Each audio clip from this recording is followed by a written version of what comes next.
Shalom, y este video es la segunda parte de una respuesta para el pastor cubano Abdiel Frías, que él es un pastor cristiano que se disfraza de judío, que él sacó un video donde supuestamente refuta la posición del judaísmo acerca del Salmo 22. Ya les voy a explicar un poco sobre el tema en cuestión, pero les quiero hacer un paréntesis.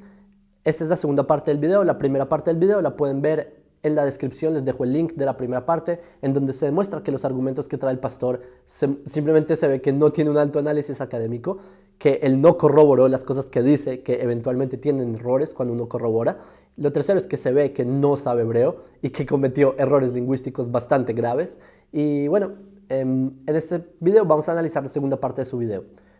Ahora, en el video del pastor, él no habla directamente de nuestra página de filosofía judía, él no nos menciona, pero él en el título escribió que esto es una respuesta para filosofía judía. No sé por qué lo hizo, quizás para ganar seguidores. En todo caso, en vista a que él citó nuestra página, nosotros vamos a hacerle una respuesta a su video. De lo contrario, si él no citara nuestra página, nosotros no nos veríamos en la necesidad de responder a la cantidad de errores que el pastor Frías le está tratando de embutir y empujar a las personas.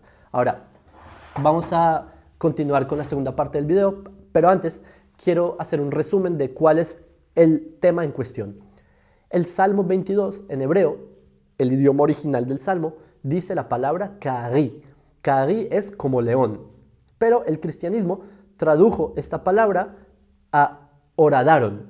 Oradaron, ¿por qué? Porque dice Ka'ari yadai veraglai, como león que está a mis manos y mis pies, ¿sí? Como un león que te rodea, algo por el estilo. Pero lo que hizo el cristianismo es que pusieron, horadaron mis manos y mis pies. Horadaron mis manos y mis pies, que significa que me hicieron agujeros en las manos y los pies. Entonces, cuando el lector cristiano lee la palabra, wow, horadaron mis manos y mis pies, esto es una referencia a Jesús, se imagina el lector cristiano, por los clavos, etc. Pero el texto original en hebreo no dice eso. El texto original dice Ka'ari, como león. Entonces, acá el pastor Frías lo que va a hacer es supuestamente demostrar que porque no es correcta la posición del judaísmo según él. Entonces vamos a escuchar la cantidad de argumentos que vamos a demostrar que simplemente se equivoca. Pasamos ahora al siglo II de la era común. Prosélito judío llamado Aquila de Sinope, de hecho, según la tradición judía, un discípulo de Rabbi Akiva, pues este prosélito tradujo la Biblia hebrea al griego. Ok, antes de entrar en sí al argumento, yo quiero hablarles un poco de qué es la traducción de Aquila. Los que no conocen, Aquila lo que él hizo es una traducción al griego, como se mencionó por el pastor, y lo que pasa es que esta traducción realmente es lo que tenemos hoy en día, es una reconstrucción de la traducción. No tenemos la traducción en sí, no se tiene, entre comillas se perdió, y lo que se tiene es una reconstrucción que se hizo a partir de la exapla de Orígenes. Es decir, Orígenes, uno de los cristianos prominentes de hace casi 2000 años, lo que él hizo es hacer unos textos paralelos y de ahí se reconstruyó la traducción de Aquila de Sinope. Pero en sí la traducción no la tenemos directamente. Solo hay 3 fragmentos que se encontraron, me parece en la Genizá del Cairo, que se encontraron del texto de la traducción de Aquila. Y estos 3 textos son el texto de Primera de Reyes, capítulo 20, del versículo 7 al 17, o sea, es un fragmento pequeño. Se conservó Segunda de Reyes, capítulo 23, también un fragmento, y partes de los salmos del 90 al 103. Esos son los únicos que se conservaron. Es decir, que nuestro salmo en cuestión, que es el Salmo 22, no se conservó en sí, sino que es una reconstrucción a partir de Orígenes. Eso es un dato importante a nivel de análisis académico, ¿no? Otro punto que hay que tener en cuenta es que estos fragmentos que se tienen, incluso estos, datan del siglo VI, es decir, que son relativamente tardíos, de acuerdo a la lógica del pastor Frías, que esa fue la lógica que él aplicó para el Códex de Leningrado en la parte 1 del video, los que no lo han visto. Y yo les quiero leer cuál es el estilo de traducción que hace Aquila. Porque Aquila, él no traduce, en sí, lo que Aquila hace, les agrega palabras al texto de la traducción. Les voy a mostrar un ejemplo. Segunda de Reyes, capítulo 23, versículo 25. Lo que traduce Aquila, y esto es del fragmento que se encontró en la Genizá del Cairo, que es un fragmento que data del siglo VI, etc. que eso es lo que dice, y ese es un texto que sí sabemos que es directo, no como la reconstrucción que se hizo de Orígenes, a partir de Orígenes. Y lo que dice el fragmento es lo siguiente. El texto en hebreo dice, Vejamou lo haya lefanav melech. Esto es un texto que habla sobre el rey Yoshiau, sobre el rey Josías, y dice, como él no hubo antes un rey. Es lo que dice el texto, pero ¿qué traduce Aquila? Aquila traduce lo siguiente, Kai homois autoi ouk egenethe es pronosopon autoi basileus. Traducción, lo que dice en griego, y ningún rey como él nació en su presencia. ¿Cómo así que ningún rey como él nació en su presencia? Sí, la palabra egenethe es nació, es el singular en tercera persona de la palabra gignomai. Entonces, qué extraño, porque en hebreo no dice la palabra nació, pero Aquila, en su traducción, él pone la palabra nació. Y así es en todos los versículos, no en todos, pero en prácticamente todos los versículos, Aquila le pone palabras que no están en el texto en hebreo. Entonces, de por sí, la traducción de Aquila vemos que no es 100% acorde al hebreo. Eso es un detalle bastante importante que no hay que menospreciar. Ahora sí, veamos el texto en cuestión del Salmo 22, que, como dijimos, es una reconstrucción a partir de la Exapla de Orígenes, teniendo en cuenta que también Aquila, en sus traducciones que tenemos, que nos llegaron al día de hoy del siglo VI, son traducciones que Aquila le agrega palabras. Tenemos dos ediciones, dos traducciones de él.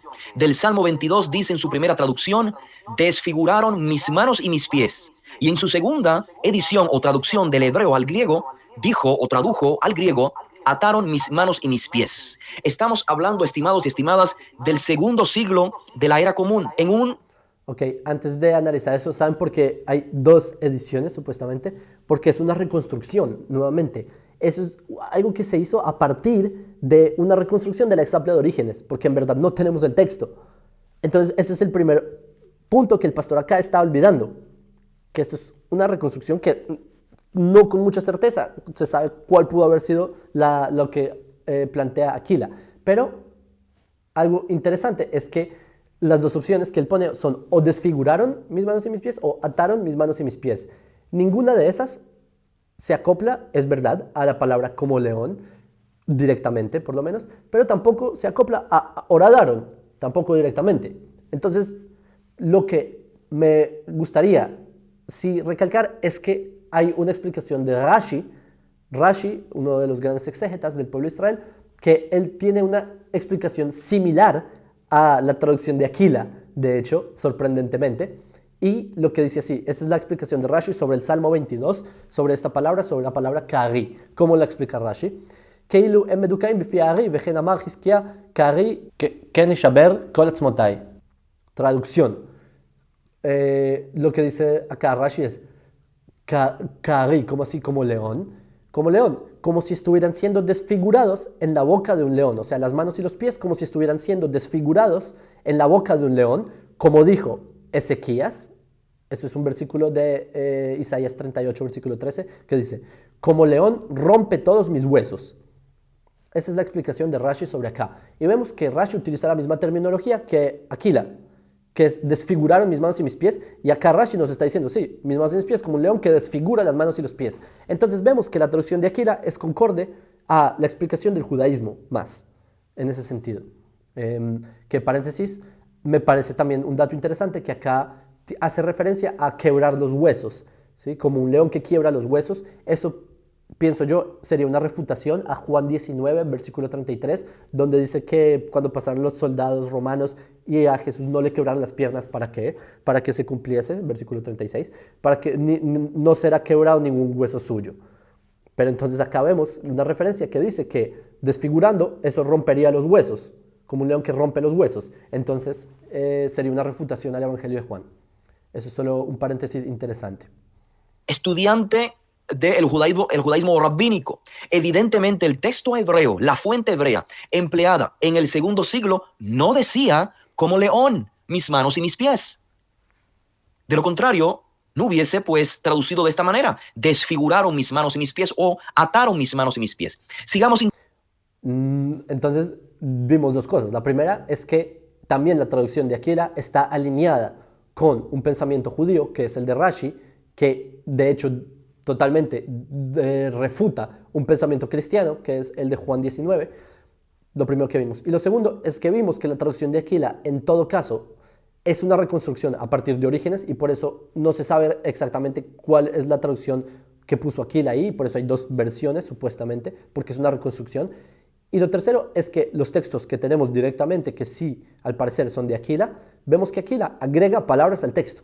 Aquila cambia el texto en su traducción. Entonces, esto es algo que el pastor al parecer ignora, pero como evidenciamos ya en la primera parte del video, el pastor acá simplemente o no sabe o oculta datos a las personas.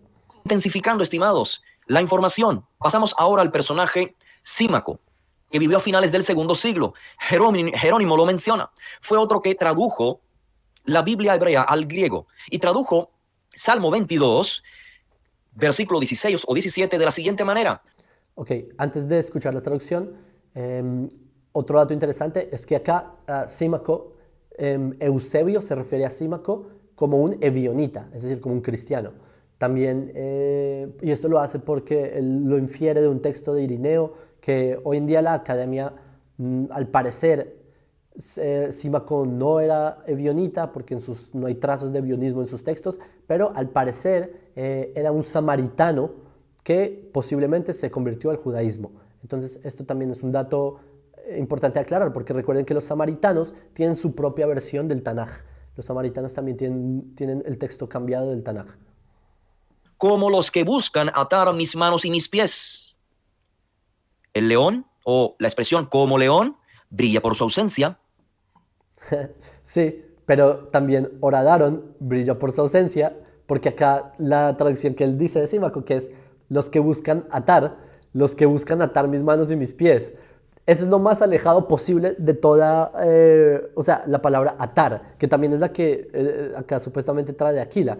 Como Aquila va a hablar de atar, o como Símaco van a hablar de atar, si la palabra ni kari, ni karu, ni ninguna variación posible tiene alguna relación con la palabra atar, kesher, likshor, ¿cómo está aquí la relación? No se parece. Entonces, acá simplemente me parece que si el pastor iba a tratar de refutar el judaísmo, simplemente se está autorrefutando en su sentido cristiano, porque acá tampoco se asemeja a la palabra kaú, que es la que está tratando de defender tanto. Entonces, simplemente está trayendo argumentos que lo destruyen a él mismo. Evidentemente, el texto fuente hebreo de Símaco y de Aquila en el segundo siglo no decía león. Pasamos ahora al... Es verdad, no decía león, tampoco decía kaú, atar en verdad es lo más lejano, como dijimos. Pero acá podemos también encontrar, concluir algo interesante, y es que estas traducciones difieren de la Septuaginta. Pónganse a pensar, porque si la Septuaginta dice algo distinto a esas traducciones, y esas traducciones son supuestamente del siglo II por lo menos, y para ese entonces ya había una Septuaginta, que supuestamente la traducción de la Septuaginta es del siglo II antes de la era común, ¿cómo es posible que difieran tanto si ya había una traducción al griego? Porque hicieron traducciones que difieren tanto de la Septuaginta. La razón es simple, porque la traducción que se tiene hoy de la Septuaginta no es la misma que se tenía antes. Lo que se conoce antes es pseudo Septuaginta, etc. Y lo que se tiene hoy en día, la Septuaginta que tienen las personas hoy en día, que ustedes encuentran en Amazon, busquemos Septuaginta y compran ese libro y leen, ese texto es una interpolación cristiana posterior que se hizo al parecer a partir de Jerónimo. ¿Sí? Él mismo lo señala en la introducción al libro de Crónicas. Él dice que él tuvo que editar textos bíblicos en la Septuaginta. Él mismo lo confiesa. Entonces, y esta es otra prueba, porque si hay textos de traducción al griego que difieren de esta traducción, al parecer es porque la misma Septuaginta que se tiene hoy es tardía. Eso es otro punto interesante. Pasamos ahora al primer siglo de la era común. Estamos hablando en los días donde surgió el movimiento de Josué de Nazaret con sus primeros discípulos.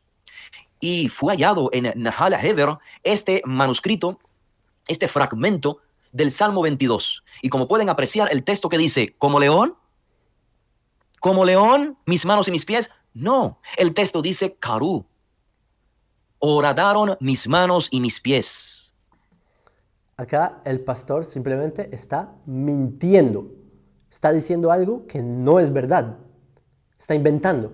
Ahí no dice, horadaron mis manos y mis pies. En el texto de Nahal Hever no dice eso. El pastor se acaba de inventar. Lo primero es que no dice mis pies. No dice ahí, porque esa palabra se la inventó el pastor. Esa palabra en el texto de Nahal Heber está totalmente borrada, no se ve. Simplemente el pergamino la corroyó y no se ve la palabra mis pies. Se la inventó el pastor. Lo segundo es que tampoco dice mis manos. El texto de Nahal Heber ahí tiene un error. Lo que dice ahí es yadeja, las manos de ella, en femenino, literalmente. No mis manos, sino las manos de ella. Entonces, acá también el pastor se inventó algo que no dice ahí. Y lo tercero es que la palabra kagu no existe en hebreo, como vimos en la parte 1 del video. Los que no lo han visto, ahí buscamos en diferentes cosas. Ustedes pueden también buscar en un diccionario, busquen diccionario bíblico incluso, no van a encontrar la palabra kagu.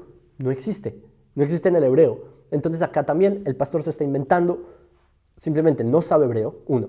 2, no dice mis pies. 3, tampoco dice mis manos. Hizo toda una afirmación que no es verdad.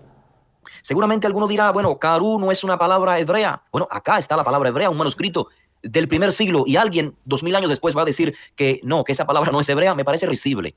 De hecho, existen léxicos que registran la raíz Kav, Aleph, Resh como una raíz hebrea. Y significa precisamente esto: perforar, taladrar. Falso. Acá el pastor está inventando porque no existe ningún léxico que registre la palabra Kaf, Aleph, Resh, como él mismo lo afirmó. No existe. Por favor, no me crean a mí. Busquen, corrobórenlo. No existe. Se lo inventó el pastor. Y nosotros lo vimos en la primera parte del video. Y tengo otro video de 50 minutos explicando esto y no existe. Entonces, a mí me parece risible que en verdad llegue alguien después de 2 milenios y se invente algo que no está ahí. La letra Aleph, lo más probable es que figure como vocal para la pronunciación. Ok, no, la letra Aleph no figura como vocal. Acá el pastor no sabe hebreo. Por favor, si ustedes saben hebreo básico, ustedes saben que la Aleph es una consonante y la Aleph acá no figura como una vocal. Simplemente no sabe de qué está hablando. Las vocales están en las consonantes. La Aleph es una consonante más en el idioma hebreo. ¿En qué planeta vive?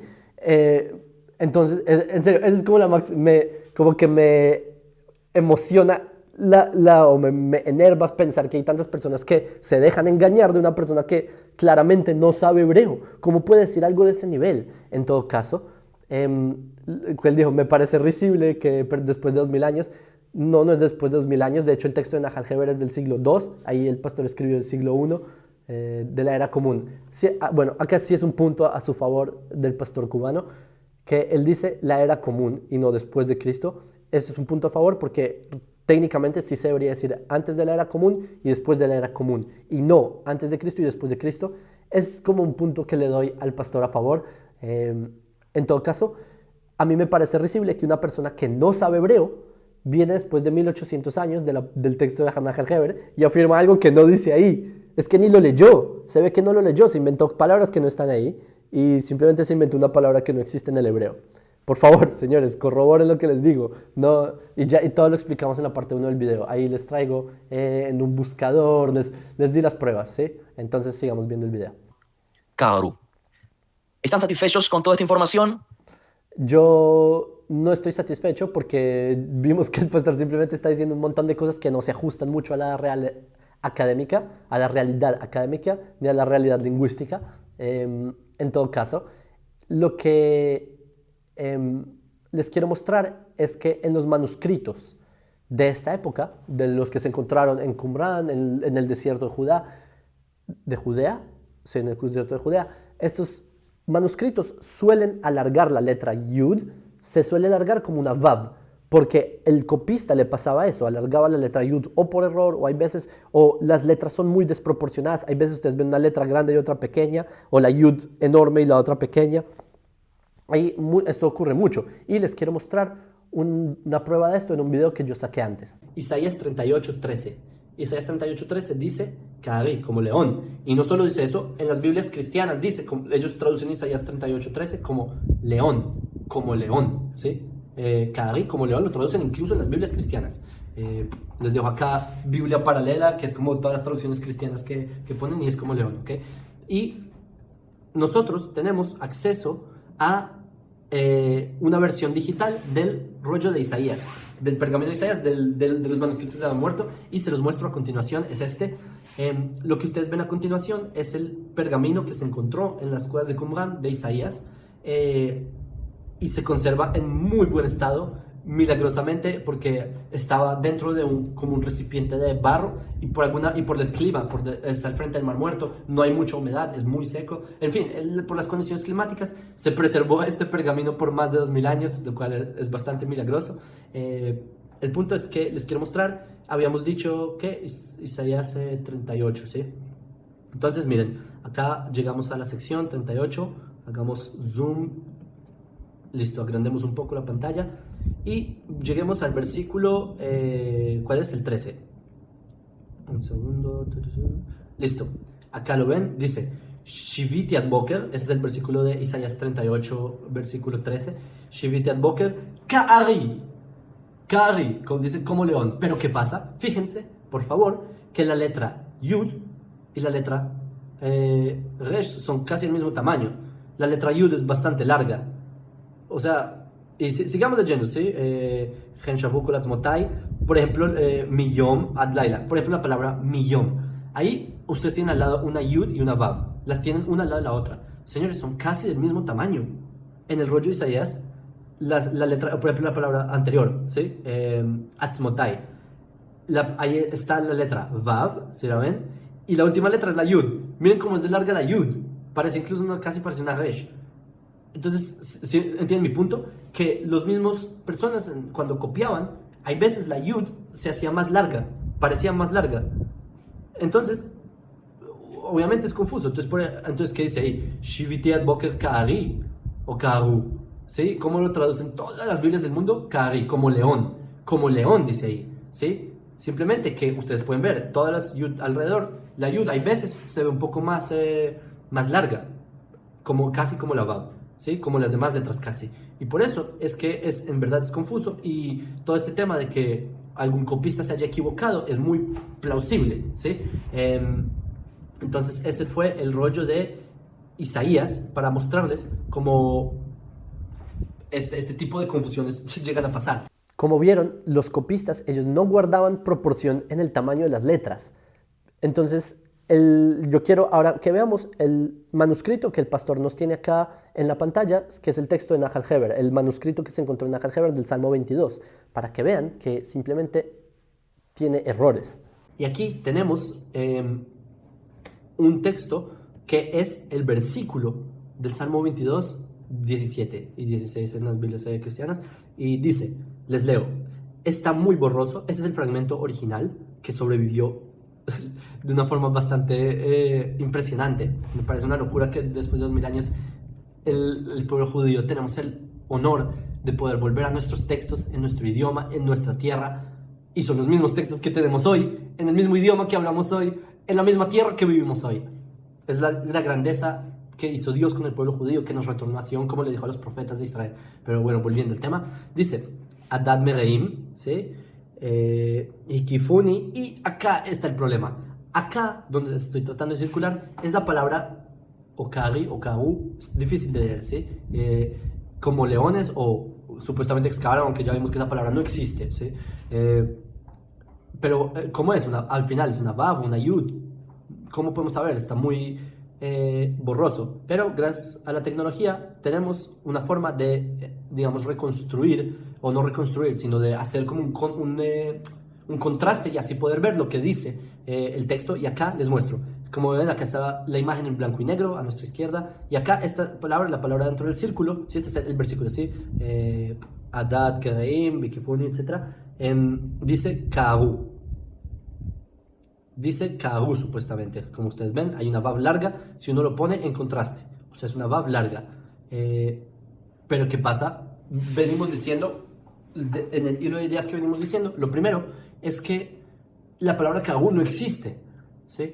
Lo segundo es que la Yud y la Vav muchas veces son confusas y hay veces la Vav es más larga que la Yud, ¿sí? Y, o sea, pueden ver en las palabras anteriores. Por ejemplo, en Ikifuni, si no sé si pueden ver, ahí se ve claramente que la Vav y la Yud muchas veces es igual. Pero si ustedes ven la palabra de al lado, Yadai, ¿sí? Lo que dice el Salmo 22, tanto en las Biblias judías como en las cristianas, es mis manos y mis pies, Yadai veraglai. Pero acá en el rollo de Nahal Heber dice Yadeja, dice sus manos en femenino. Y si fuera, es las manos de ella, porque si fuera masculino sería Yadav, si fuera yo sería Yadai, y cuando uno le pone la Hei al final es Yadeja, en las manos de ella. ¿Qué significa? Y si ustedes ven acá, Yadeja, la Yud está al mismo nivel que la Dalet, o sea, la Yud se ve que hay una desproporción en las letras, ¿sí? Entonces, ¿qué nos hace pensar acá? Que este texto muy seguramente es de los tantos textos que tenían errores, que a propósito, este es un texto que se estima que lo tenían de los combatientes de la rebelión de Bar Kokhba, y por eso es que ellos no tenían acceso a, digamos, la fuente del estándar, y por eso es que muchos de sus textos tenían errores de este estilo. Por eso es que ustedes ven que dice Yadea, siendo que ningún texto dice Yadea, ¿sí? Y por eso es que quizás la Vav se alargó o por copista o porque es un error. Entonces todo apunta a que este pergamino, aunque sí es impresionante que nos muestra que el Salmo ha sobrevivido después de milenios, aún así se puede ver que hay un error del copista.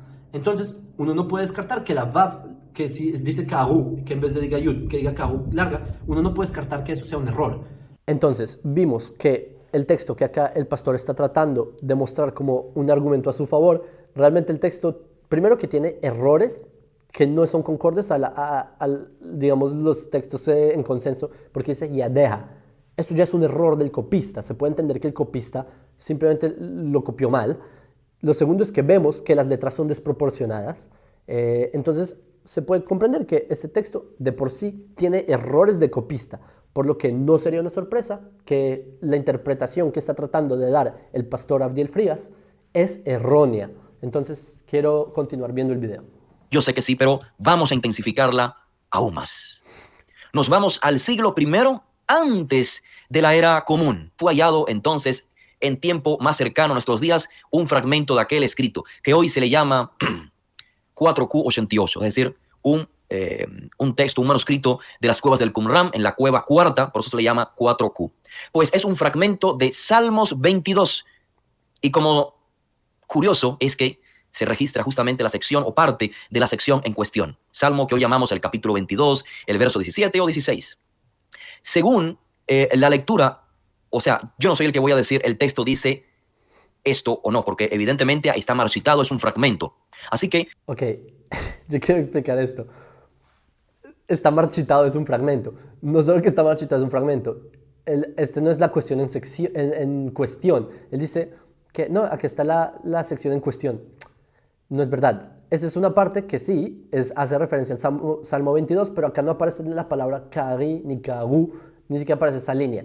Lo que aparece es una parte antes, unas partes antes del versículo. Pero justamente cuando llega a la palabra Kagu o Kari, no está esta palabra, está totalmente corroído. Les voy a mostrar, por favor, les voy a mostrar también que acá, también en este texto se alarga la letra Yud como si fuera una Vav, se alargan las letras desproporcionadamente. Estos textos no guardan proporción entre las letras. Les voy a mostrar, yo tengo un video donde expliqué esto ya en el pasado.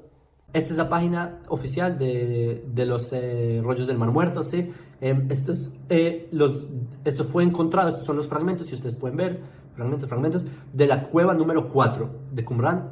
Y entremos a esta, porque esta es la que nos interesa. Y este es el fragmento que tiene lo que les quiero mostrar. Pueden ver que es un fragmento que sobrevivió. Es un fragmento que sobrevivió después de 2000 años, que es impresionante. Y si hacemos zoom, acá ustedes ven que dice...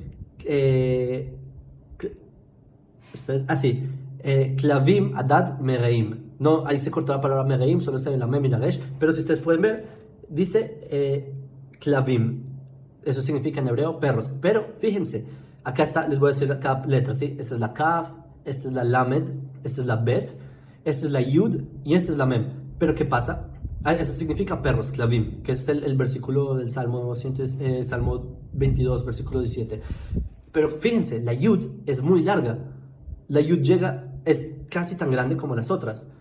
Entonces, sí, el mismo versículo, y qué lástima que se cortó ahí el versículo, porque si hubiéramos seguido leyendo, hubiéramos visto, como dice también Kari o Karu, ¿sí? Aunque como podemos ver, la letra Yud muchas veces las personas que copiaban acá, ellos alargaban la letra Yud y por eso es que es tan confuso, por eso es que hay mucha confusión y por eso fue necesario a propósito la Mesorá, Una de las importancias de la Mesorá fue esto mismo, que la gente no se confunda. Y bueno, vimos, no se guardó proporción entre las letras. La letra Yud es tan grande como la Mem Sofit, o sea, no, es evidente que esos copistas tenían este tipo de tendencia de alargar la letra Yud. No es algo nuevo. Pero yo quiero ver que analicemos lo siguiente que va a decir el pastor, porque esto sí es un poco brutal.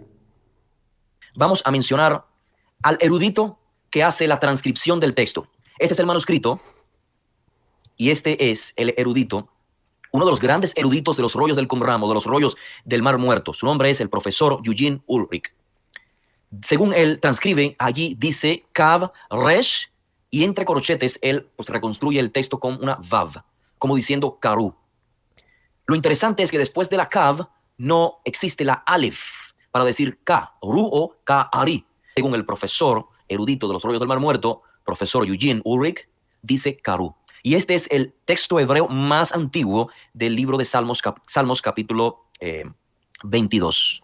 Ok, acá el pastor simplemente o está mintiendo o es un ignorante total del tema, lo cual no pasa nada. Yo, a medida que he visto los videos del pastor, ya no me sorprende la cantidad de cosas que dice, pero yo quiero que ustedes vean a qué me refiero. Este es el texto que pone Ulrich. ¿Sí? Eugene Ulrich, este es el texto que pone, veamos, Ikifuni, ¿qué es? Sí, Ikifuni Kaguya Daivaglai supuestamente. Pero ustedes fíjense que en las letras, arriba, hay como unos círculos. ¿Qué? Porque estas letras tienen unos círculos y no todos los versículos tienen esto. Y no solo esto, hay un corchete, que es este corchete, y sobre la reish hay un punto, que son estos símbolos. Pues vamos a ver en las abreviaciones y siglas que nos da el mismo Ulrich en la introducción del libro. Y dice lo siguiente: cuando una palabra dice acá, ven, acá dice Aleph, Aleph, Aleph, Aleph sin punto, Aleph con punto y Aleph con círculo, es, si no tiene nada la letra encima, es una letra que 100% esa es la letra. Si tiene un punto, esa es una letra probable. Probable es que al parecer se trata de esa letra. Es probable.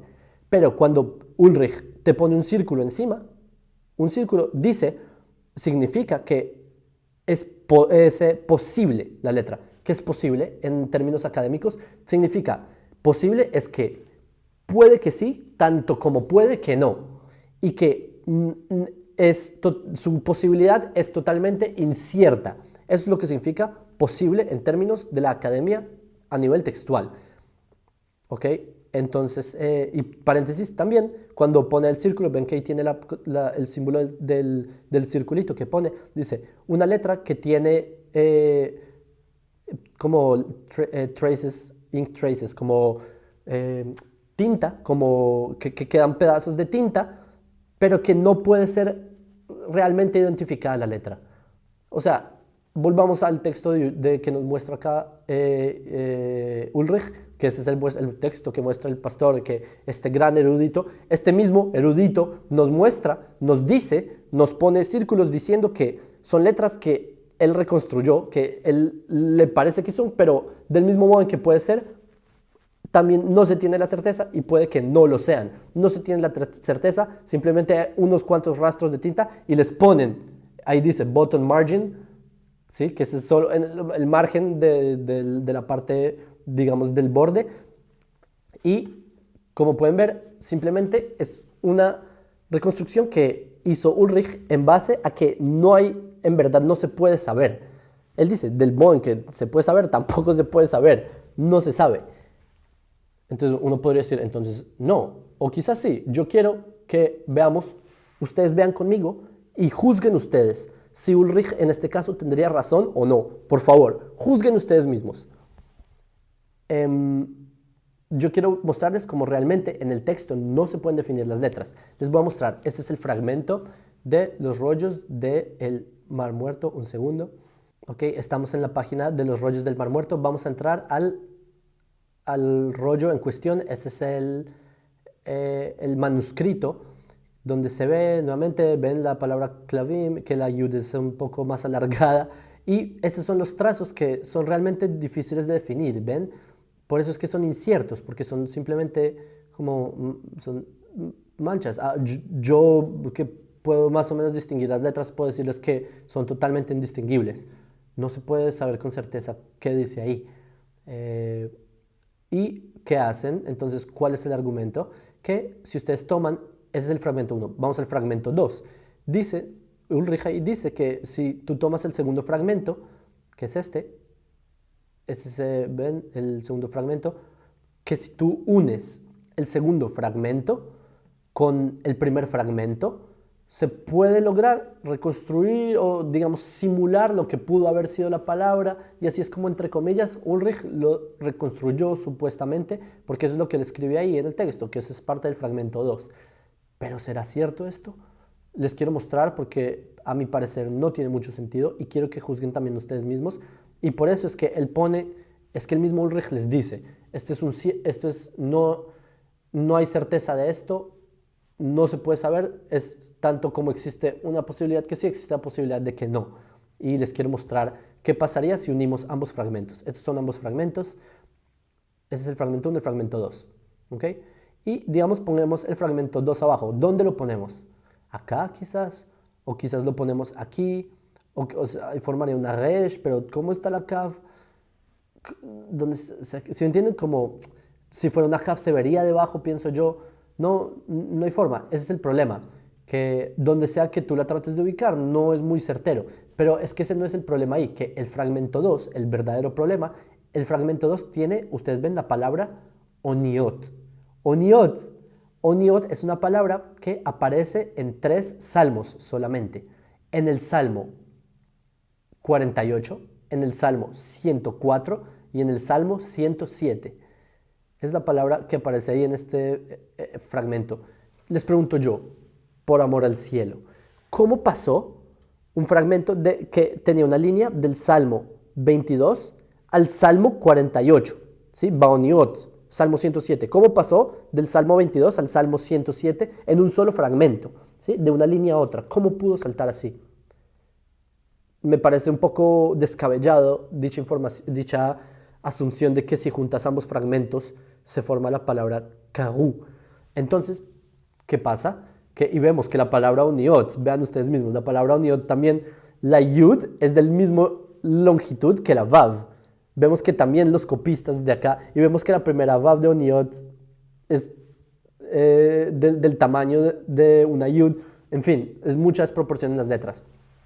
Lo que sí es que, ¿qué pasa? ¿Cómo Ulrich entonces, cómo se basó él? ¿En qué se basó para hacer su reconstrucción? Solo les doy un dato interesante. Ulrich, ¿qué profesaba? ¿Cuál era la religión de Ulrich? Era católico. Era católico apegado a la religión, que es verdad, que era académico, que sabía mucho y que investigó muchos años. Pero eso no desconecta de que en su creencia teológica haya una necesidad de reconstruir su teología como un católico creyente del catolicismo. Entonces, o sea, de las traducciones católicas, de la perspectiva católica. Entonces, si me preguntaran a mí, ¿cómo hizo Ulrich para hacer la reconstrucción de la palabra Kaú? Si no está ahí, no está la palabra Kaú, está totalmente corroído. Si juntas dos fragmentos no tiene sentido, porque un fragmento tiene una palabra que está, otro salmo que literalmente está 80 salmos después. ¿Y cómo puede hacer esta reconstrucción? Pues la reconstrucción la hace un creyente católico. Un poco forzado, ¿sí me entienden? Entonces, yo por eso les digo, corroboren ustedes mismos. Porque el pastor aquí no corroboró, simplemente se puso a dar información que él mismo no entiende, que acá el mismo Ulrich te dice en el texto, te pone, te señala que esas palabras que él puso no se pueden definir. No es con certeza. Y lo que pone entre corchetes tampoco es con certeza. La vav que pone entre corchetes es porque no existe en el texto. No está. Y que las únicas letras que se tiene certeza es la yud, la dalet, la yud y la vav. Yadai, v y también la resh, que al parecer. Pero, y la gimel también él dice que tiene certeza. De resto, no tiene certeza. Se acabó toda la cuestión acá. Simplemente el pastor no entiende las abreviaturas en la academia. Como no sabe hebreo, él no puede ir a corroborar por él mismo lo que dice el texto. Y ya, simplemente él tampoco ve quién es el autor que hizo la reconstrucción. Aparte de decir que es un erudito, etc., también era un católico creyente que posiblemente quería también corroborar su teología. No lo sé. Esa es mi especulación, porque no hay otra forma que se le haya pasado por la cabeza reconstruirlo de esa forma. Entonces, volvamos al video del pastor. Karu. La evidencia es contundente, estimados. ¿Qué tenemos entonces hasta aquí? Hasta ahora, todos los manuscritos antiguos, aproximadamente 1000 años antes de los textos masoretas, todos los evidenciados registran Karu, entiéndase, horadaron. Quizás pueda tener otra traducción, horadaron, cavaron, traspasaron. Han pasado miles y miles de años. Lo que en efecto no dicen los textos más antiguos, 1000 años antes de los masoretas, no dicen como León, no dicen Cari, como dicen la mayoría de los textos masoretas. Ok, acá el pastor Frías simplemente está haciendo afirmaciones erróneas. Dice, todas las pruebas son contundentes. No son contundentes. No, es que no entiendo de qué está hablando. Simplemente porque él no sabe leer textos académicos, él está diciendo cosas que no son ciertas. Uno. Segundo, él dice, todos los textos antiguos dicen Kagu. No, ningún texto antiguo dice Kagu, ni uno. El único que potencialmente hubiera dicho eso es una reconstrucción que hizo Ulrich en base a un texto que no está ese texto ahí. Está totalmente corroído y son siglas que él mismo dice y te escribe bottom margin, que simplemente se ve el bordecito de la letra y ya, pero nada más. Entonces las pruebas tan contundentes no están ahí. El pastor está alucinando pruebas contundentes que no están. Y no, la palabra kaú es excavar literalmente, no es horadar. Entonces él dice, no, nosotros no sabemos el significado. Sí, sabemos el significado. Esa palabra está en los profetas, aparece varias veces en el Tanaj. Es excavar, sabemos lo que significa. El que no sabe hebreo es el pastor, quizás. No quizás, ya sabemos, ya mostramos en varios videos que él no sabe hebreo. Entonces simplemente está inventando. Yo sé que alguno pudiese decir, Abdiel, se te olvidó mencionar el... No, antes de que lo que se le olvidó mencionar, porque se le ha olvidado mencionar muchísimas cosas. La palabra, veamos, él hace como si fuera una evolución, ¿sí? Que primero fue Kagu, luego Kagu y luego Kagi. No, la palabra Kagu ya vimos, no hay prueba de esto. La segunda es Kagu, vimos el texto en Nahar Heber donde las letras son desproporcionadas y vemos que el rollo de Nahar Heber tiene otros errores en el texto que no están alineados con literal ninguna versión. Vemos que en general los copistas en ese entonces alargaban las letras, cambiaban la yud, cambiaban la vav. Vimos que el texto de Isaías indisputablemente dice Kari, dice como león, y aún así alarga la letra yud del final y parece una vav. Pareciera que dice Kagu, pero es que no dice Kagu y todos los cristianos en todas sus denominaciones están de acuerdo que en ese versículo de Isaías dice como león. Pero cuando tú ves el rollo de Isaías, ustedes pueden ver, la yud es enorme.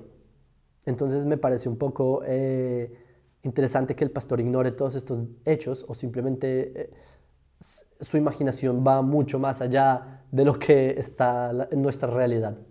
El Targum Teilim, es decir, la traducción al arameo de Teilim, porque allí en efecto el Targum Teilim, la traducción aramea del libro de Salmos dice como león, ¿cierto? La realidad, estimados, es que el Targum, la traducción aramea de Tehilim, es contemporánea al texto masoreta. Según los académicos lingüísticos, el idioma arameo del Targum de Salmos es tardío. Lo llaman arameo tardío, es decir, aproximadamente en el siglo VI, VII, VIII, justamente en la época en que se realizó, o sea, en que los masoretas realizaron su trabajo, su excelente trabajo. Ok. Yo, después de haber visto tantas cosas que dice el pastor Frías, en verdad, cada vez que hace afirmaciones de este nivel, yo no puedo creer cómo las personas le creen. En verdad, si usted es un seguidor del pastor Frías en su página, por favor, le pido, considere esto. No me crean a mí. Revisen ustedes mismos. Porque todas las cosas que él dice simplemente no son verdad.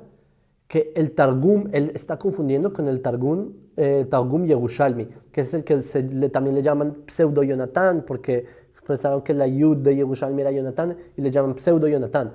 Y ese sí, al parecer data del siglo VI en adelante, e incluso quienes lo ubican hasta el siglo XII, pero es que ese no es, hay otro Targum, el Targum Yonatán, que ese es del siglo al parecer, dos antes de la era común, y que hay, los lingüistas de hecho dicen que es un arameo antiguo. Entonces yo no entiendo qué está hablando el pastor. Literalmente hay bastantes académicos que ubican el Targum Yonatán bastante antes que todo esto. Acá el pastor está confundiendo textos. Les voy a leer lo que dice el Targum Yonatán. Dice, Akifuni nachtin ech kaaria ayadai verigli. Les leo. Dice que me rodearon y me mordieron como león mis manos y mis pies. Que esto podría ser como la de Aquila, incluso, como destrozar. Que esto también es la explicación de Rashi, que como leones que destrozan. Entonces, si ven que está el Targum de Jonatán, que es el arameo antiguo, está alineado con la de Aquila, que es en griego digamos, destrozar, ¿sí? Y que está alineado con la forma de Rashi de explicar el versículo, que es destrozar, como un león que destroza. Entonces todo esto está alineado. Eso es lo que la postura del judaísmo como siempre ha sido. La postura del cristianismo ha sido otra, siempre, como la del pastor, que va en contra de lo que dijeron los sabios de Israel en prácticamente todos los casos. Y paréntesis, acá es la gran hipocresía del cristianismo mesiánico, que, miren, se disfraza de judío. Hay veces hay un midrash que dice esto, el Talmud dice esto, como que toma cosas que cuando le convienen del judaísmo las usa. Eso se llama hipocresía. Toma cosas que le usa, pero la perspectiva judía en todas sus generaciones, rabínica, etc., como no le conviene, tiene que ignorarla y tiene que irse por lo que dijo Roma y por lo que las ediciones que hizo el Vaticano sobre el texto de los Salmos, sobre las perspectivas teológicas, porque esto es cristianismo disfrazado de judaísmo, no es más que eso. Y bueno, para ir ya concluyendo este video. Fíjense, mi conclusión, ¿cuál va a ser? Ni siquiera voy a decirles que Karú, o sea, que horadaron, taladraron, barrenaron. No voy a decir que esta es la lectura original. ¿Por qué? Porque no tenemos el original de Salmos. Así que no podemos decir. Lo que podemos decir es que lo más antiguo que tenemos del libro de Salmos, los manuscritos hebreos más antiguos registran Karú. Eso es lo que podemos decir. Ahora, puedo suponer, y sí me gustaría suponer, que la lectura fue cambiando, como pueden ver en pantalla. Lo primero fue Karú, sin la Aleph, o sea, la raíz Kaf, Resh, Vav. Luego se agregó la Aleph para lograr su pronunciación. Recuerden que en el hebreo, sobre todo según la evidencia de los rollos del Qumran, se agregaron letras hebreas o se emplearon letras hebreas como consonantes. Esto pasaba con la letra Yud para pronunciar la I, como en el caso de David. Hay veces que David se escribe con Dalet, Vav, Dalet, pero hay veces que David se escribe Dalet, Vav, Yud, Dalet. En otras palabras, se empleó la Yud para vocalizar la I. Así igual vemos en pantalla, la letra Aleph también era empleada para vocalizar la consonante, en este caso K. Se vocalizó con la Aleph para que pronuncie K, Ru. No es verdad.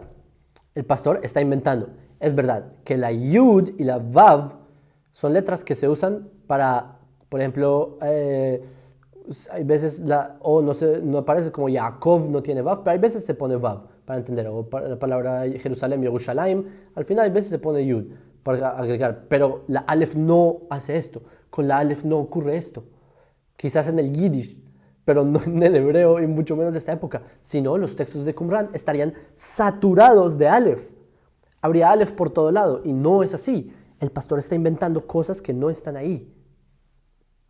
Está inventando, no sabe hebreo. Yo no entiendo. O sea, cuando dice, mi suposición es que es una suposición desde la ignorancia, tanto académica como del idioma. Señores, yo no entiendo. Los que siguen esa página de los netzaritas, etc., los que siguen al pastor Frías, en verdad esto es lo que a mí me sorprende, de verdad. Y les digo como alguien que hasta el momento creo que les he demostrado un poquito que es hebreo. Los que han visto mi página y mis videos, al parecer sé un poco de hebreo, ¿verdad? Cuando les muestro videos, yo les muestro las fuentes, cuando trato estos temas. Les muestro las fuentes y les digo a ustedes mismos cómo llegar a las fuentes. Les muestro el libro, les muestro las páginas, les digo quién la hizo, quién la compuso, les digo ideas lingüísticas, les digo documentación, yo les traigo pruebas lo más desglosado posible. Eso es lo que yo trato de hacer. No me pongo a lanzar un poco de suposiciones que están basadas en nada y que son totalmente, no sé, perdón, pero si usted es un netzarita y sigue la página de este pastor y todo el cuento ese del Toldot Yeshua, el Mateo Shem Tov, yo qué sé. Señores, por favor, despierten, reaccionen. Esto es lo que ustedes siguen y no personas que realmente son sabios. Yo no estoy diciendo que yo sea sabio, no, yo no les estoy diciendo que me sigan a mí, está bien, pero tampoco se autoengañen, tampoco se hagan esto ustedes mismos. Eso no es lo que Dios quiere de ustedes. Dios quiere que ustedes avancen, no que se queden atascados en una mentira. Es que esto es una mentira deliberada. O simplemente el pastor no tiene esos horizontes intelectuales y por eso dice cosas que no son correctas. Por favor, analicen esto, piénsenlo, porque yo no le veo ningún sentido seguir a un pastor que hace estas cosas. No, en verdad no lo entiendo. Y creo que Cari, esta lectura que se encuentra en los textos masoréticos, 1000 años después de los textos más antiguos, creo que es un error de escriba. Para no ser, digamos, para no acusar sin evidencia, no voy a decir que intencionalmente cambiaron los textos para alejarlos de identificar. O sea, no voy a decir que los masoretas intencionalmente cambiaron el texto hebreo de Caru a Cari para desvincular, para borrar cualquier mensaje mesianista del Salmos 22, no voy a decirlo. Prefiero decir que Caru, en efecto, es una lectura, Caru con Aleph, es una lectura extraña, no figura en ninguna otra sección del Tanaj y que es posible que algunos textos masoretas transmitieron en lugar de Caru, Cari, para que tenga sentido a la lectura, ya que de hecho en el propio Salmo 22 se habla de leones. Acá el pastor trajo simplemente una prueba que juega en su contra totalmente. Acá el pastor admite que la palabra Karu no aparece en todo el Tanaj. La palabra Karu no aparece en el Tanaj, como ya vimos en la parte 1. Y la palabra Kari sí aparece muchas veces. Y no solo eso, en el mismo Salmo 22, esa es la temática de ese Salmo. El Salmo 22 eso es lo que habla. Versículo 2, les voy a resumir. El Salmo del 20, 21, 22 es el rey David en angustia. Está preocupado. El rey David, el salmista, llamémoslo, está preocupado porque todos los momentos difíciles y él se refiere a sus enemigos como animales. Él dice, versículo 12, toros, versículo 12, los toros otra vez, versículo 13, leones, versículo 20, perros, versículo 21, leones. Entonces les pregunto yo, ¿sería descabellado que el versículo en cuestión también diga Kari como león? Sino que esa es la temática, que varias veces dice leones, que habla de perros que lo rodean, etc. ¿Tiene sentido? Por favor. Es la temática. Pero en cambio, una palabra que no existe en el hebreo, no hay registros, no está en el léxico, es la palabra que el cristianismo utilizó, tergiversando la palabra excavar, que supuestamente con Aleph le puso es una vocal, yo no sé de dónde se sacó eso, pero esa palabra, que como la traduce el cristianismo, sí, es posible. Señores, por favor, en serio, por favor, reaccionen. Y bueno, a ver... Lo que sí debo decir claramente es que no, ni los discípulos de Josué antiguos. Bueno, acá es el final, pues él resume su video, los puntos que vimos. Yo también les quiero resumir los puntos que vimos, que es lo que él dice básicamente, que los textos masoréticos, es lo que vimos en la parte 1, los textos masoréticos dicen que según Kennicott quedó refutado, porque según Kennicott él muestra textos que fueron hechos por católicos. Vimos escritos griegos que son las reconstrucciones de Orígenes, textos que dice ataron, que no tienen nada que ver con, o sea, difieren de toda posibilidad. Vimos que textos griegos que demuestran que la Septuaginta actual al parecer es tardía. Vimos los manuscritos de Nahal Heber, de Qumran, que las letras son desproporcionadas, que la Yud se alarga. El texto de Nahal Heber comete errores en el texto, y que la traducción de Ulrich es incierta, él mismo lo admite, y él lo hace desde su perspectiva católica. Entonces, ya voy a concluir este video. Miren, yo les quiero decir a ustedes lo siguiente. Si ustedes están en esa secta de los netzaritas, eso es un error gravísimo. A mi perspectiva, eso es peor que el catolicismo, porque el catolicismo es verdad que es, digamos, idolatría explícita, tiene imágenes y eso, pero el católico, él no se miente a sí mismo en su identidad. Los netzaritas sí. Los netzaritas no solamente que tienen la idolatría, porque creen en el mismo ídolo, simplemente no tienen los muñecos, pero creen en el mismo ídolo. Pero el Netzarita o los mesiánicos en general, los cristianos mesiánicos, raíces hebreas, todos estos, ocultan su identidad. Dicen que son judíos o que son de la casa de Efraín o que son efraimitas de la casa de yo que sé. Y simplemente no es verdad. Se mienten a ellos mismos y eso para mí es gravísimo porque eso no es lo que Hashem quiere de ustedes. Hashem quiere de ustedes que sean ustedes mismos, que cumplan las leyes de Noah, que simplemente hagan el mundo mejor sin autoengañarse, no tratando de ir en contra de lo que realmente transmitió Dios. Nosotros, el pueblo de Israel, nosotros, los judíos, a lo largo de nuestra historia, cuidamos el Tanaj con nuestra vida. Es, el centro de nuestra toda perspectiva del mundo, todo lo que nos sostiene es la Torah, lo que nos sostuvo por todo ese tiempo, lo guardamos, el Tanaj, nuestros textos, nuestros salmos, los recitamos a diario, todo, son nuestros textos. Cada semana nosotros terminamos el libro de salmos, todo es algo inherente en nosotros. Literalmente, judíos a lo largo de la historia fueron asesinados por proteger los salmos, por proteger el Tanaj. Y que venga una institución que se sabe que tergiversaron textos, que tienen pésimas traducciones y cambiaron el texto del Salmo 22 y que las personas prefieran irse con el tergiversador, el opresor que persiguió a judíos, con los que hicieron todo este daño y no con el pueblo que Hashem eligió, el pueblo judío, el pueblo de Israel, no con el pueblo que eligió Dios para dar este mensaje. Por favor, reflexiónenlo, piénsenlo, medítenlo. Y mi mensaje para Avdiel Frías es el siguiente. Yo realmente le deseo que haga teshuvá. En verdad, te deseo que hagas teshuvá, que retornes de estos errores que le estás enseñando a las personas. Yo sé que no son con mala intención. Estoy seguro que muchas veces estás tratando de, digamos, buscar cómo justificar tu teología. Pero es que no es así. En el judaísmo nosotros no tratamos de justificar nuestra perspectiva personal, de vamos a buscar qué hay en el Talmud que se ajuste con lo que yo digo. Nosotros en el judaísmo pensamos al revés. Pensamos qué es lo que Dios quiere de mí y yo me voy a ajustar a Dios. Incluso si yo tengo que romper un esquema mío del mundo en el que yo vivo, teológico, intelectual, filosófico, si Hashem quiere algo distinto, estoy dispuesto a desprenderme de esa idea errónea para ir con Hashem. En vez de hacer lo opuesto, Abdiel, te lo digo sinceramente, de buscar citas, de a ver qué se me ajusta, de buscar un montón de tergiversaciones que no son verdad, de tomar media cita, ignorar todo el resto del texto como midrashim, cosas por el estilo, no está bien. Simplemente no es sincero. No lo digo, a mí no me interesa, tú elige tu camino, pero es lo que tú te estás haciendo contigo mismo. Eso no es lo que Hashem quiere de ti. Eso no es lo que Hashem quiere de nadie. Abdiel, te digo que si tú quieres seguir sacando videos respondiendo a nuestra página, supuestamente refutando nuestra página, si quieres, hazlo, nosotros vamos a responder. Solo para que sepas cómo están los datos hasta el momento, la primera respuesta que sacó nuestra página Filosofía Judía fue hace semana y media. Ese video ya lo han visto unas 90,000 personas, como 70 y algo mil en Facebook y en YouTube más de 15,000. O sea, son muchos. Es el primer video. Los demás videos también los han visto decenas de miles de personas.